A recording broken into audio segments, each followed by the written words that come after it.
All right, so here it is. I got some of the stuff fixed on it. I'll go over that real quick. And basically, I just wanted to do a video of what it's like to daily drive this thing, because I've been daily driving it for 2 years on every nice day I could.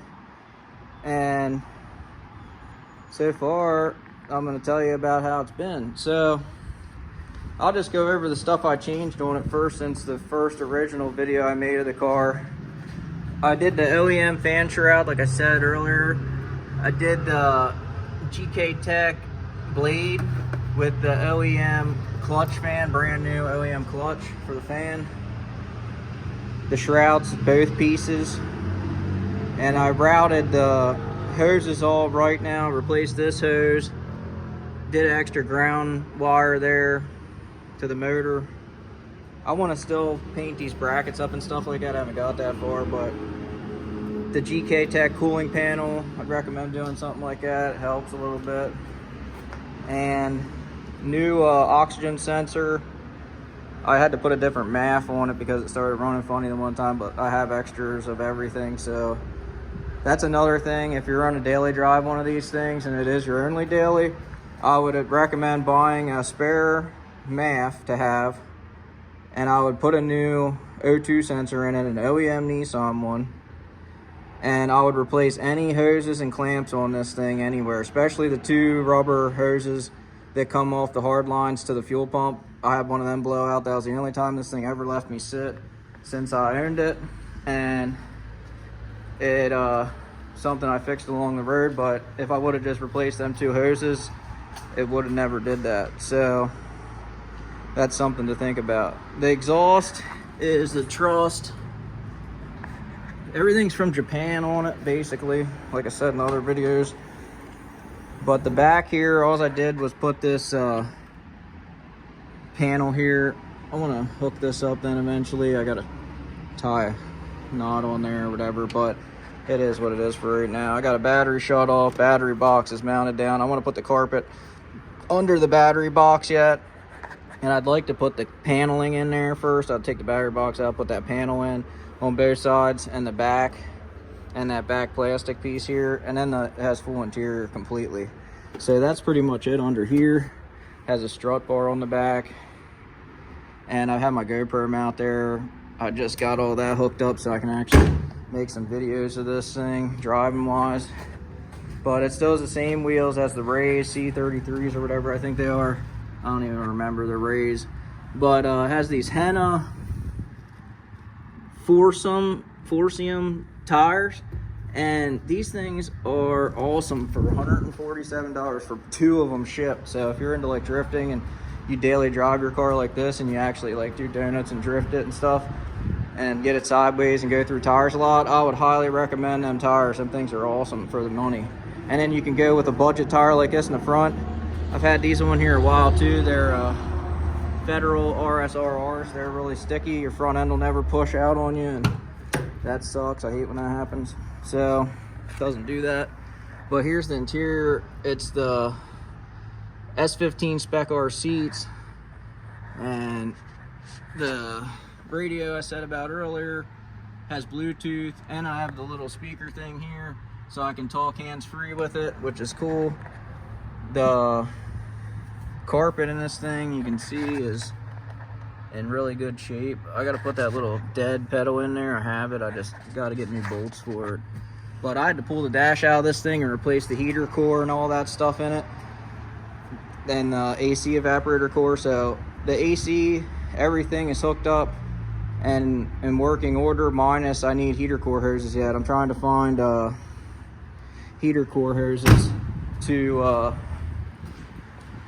go back here to just be one piece to go from there to there and across to there. So that's the thing I got to do yet for that. But other than that, that's under the hood. I changed the oil in this thing with Motul 10W40 with a K&N oil filter every 2,500 miles, sometimes less, sometimes more.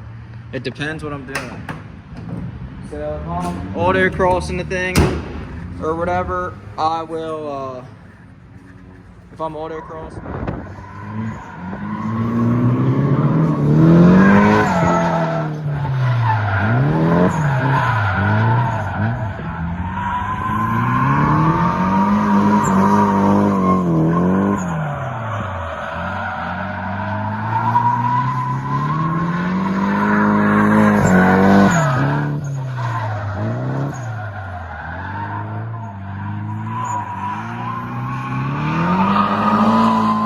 I'm autocrossing the car or anything like that, I will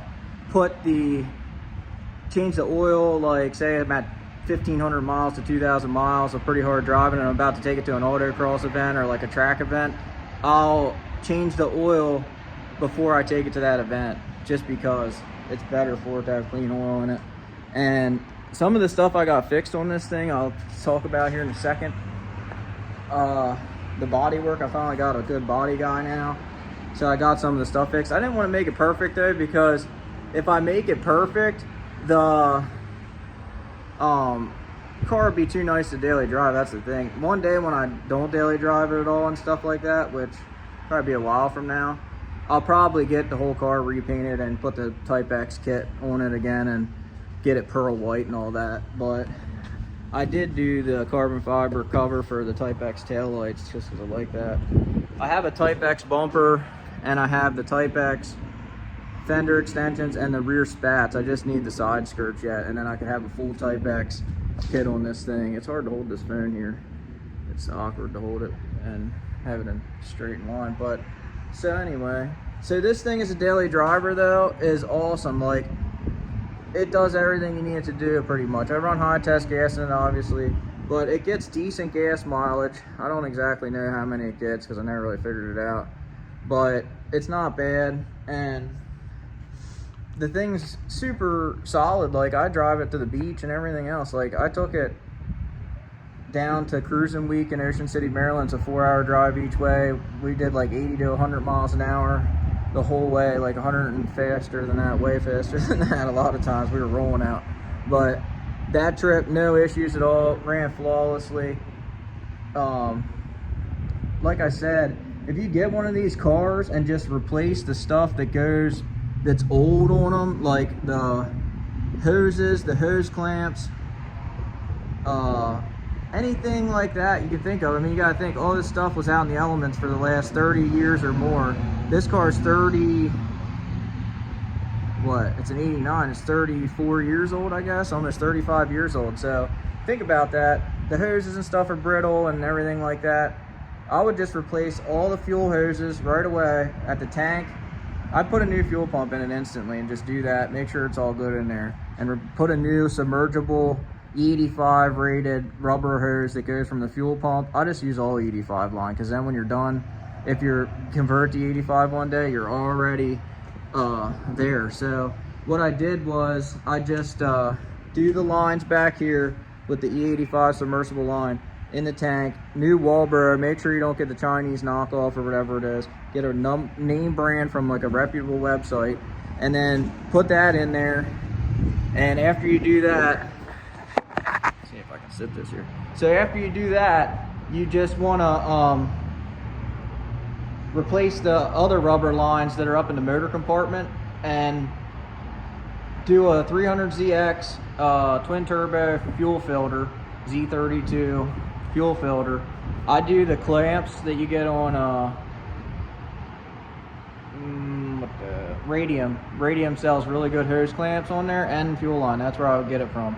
And that's what I did on this car. So this car's all ready for E85 now. So I did the new stainless clamps, because them other junk hose clamps are shitty. These are actually like the kind that like go around it and don't like push the hose through the holes in the worm gear holes or the clamp. But anyway, do that, then your whole, that'll definitely help the car be way more reliable right off the bat. Fuel pump, hoses, new clamps, the whole way from the fuel pump up to the motor. It's not even that expensive. You can probably do it all with a fuel pump for less than $200. And then after that, I'll make sure your cooling system's up to date. And I would do, the factory radiator's fine as long as you're not like really tracking the car hard or anything like that. You could just do mine is a Mishimoto. Some people say they're not that good. I don't mind it. I have one in my coupe too, and that thing makes a lot more heat under the hood than this, and it's working out just fine. But I kept one electric fan and put it inside of the radiator, the OEM shroud. I would go OEM shroud, OEM fan clutch, and OEM fan or GK Tech fan, and then I did a Nismo thermostat, but at least get an OEM thermostat, because that thermostat closes on you. If it's a junk one, that'll overheat your motor. It ain't even worth messing with. You would get a quality thermostat. This thermostat was stupid expensive. I wouldn't even probably go that way if you're trying to save money. But if you don't care about spending a little more money, buy the Nismo thermostat and put the 1E fan on a switch, and then have your clutch fan and that as your regular setup, and then just run good oils in it. You could replace the coil packs with OEM ones if you think that they're old or anything like that. Put new spark plugs in it and gap them to the right gap. Like, you got to look at how much boost you're running and gap them correctly, because that'll be a lot of the problem why people have like boost cutouts and shits, because it's blowing the spark out. So make sure you gap them right. I don't remember the exact gaps on them because I gap my RB and stuff. There's too many cars and motorcycles that I gap with plugs, and I can't remember everything. So anyway, do that, and then I would go with good clutch. I got the spec stage 2 plus clutch. I did a Nismo flywheel. Don't have to, but resurface the flywheel, do it right. Put the Nismo 100%. Put the Nismo pivot ball. It's a hardened like chromoly pivot ball, because if that breaks off, your clutch goes to the floor, you got no clutch. That'll leave you stranded 100 times out of 100 times. There's no other way around it. I've broken one off before on a stock KA. It happens. So put a Nismo pivot ball on it. Put a new throw out, or yeah, come with a new throw out bearing. Get this, I'd say a spec stage 2 plus if you're trying to just do a SR20 DET with just like 350 or less wheel horsepower. Perfect clutch engagement. It grabs great, doesn't slip. It's good for 380 torque at the wheels. And other than that, I mean, that's the basic necessities. There's probably some stuff I'm missing just because I'm doing this quick. Oh, change the transmission gear oil and the rear diff gear oil for sure. As soon as you get the car, it doesn't matter what. I put Cos diff oil in the rear because I have a Cos and it does quiet it down a little bit. It doesn't happen immediately, it takes a little while. And then I run Redline MTL in the trans and Motul 1040 in the motor. So those things alone right there will make your SR20 car so solid as a daily driver, and that's not even that much money to spend on that stuff to make sure you have a solid unit. Like, there's not, also I forgot about the OEM water pump. Do that brand new for sure, because that thing's probably old and that could leave you sit. But other than that, new battery. You could do a new alternator, but you don't need to. If you go on a long trip and you have an extra alternator, take it with you or something, because they are hard to buy unless you use a KA one or anything, but then you're modifying shit along the road. You don't want to be doing that. But other than that, that's pretty much all you need to do. And you could have a car like this 180 SX and you can drive the thing like I do every single day, and it's awesome. Like, it is like a joy to drive. I love driving this thing, and I drive long ways everywhere I go on this just because it's so fun to drive this thing. Like, it's awesome. It has a turbo timer on it and a boost controller and stuff like that, but you don't even need that stuff really. I mean, you can let it run for 30 seconds to a minute or just do a cool down lap before you shut it off. But that's probably about it for this video. I just wanted to say that there is no reason why you can't daily drive an S13, S14, S15, SR20 power car with full bolt-ons, and you could even drive one with an upgraded turbo if you wanted to. If you just do this, it's basic maintenance basically for any car.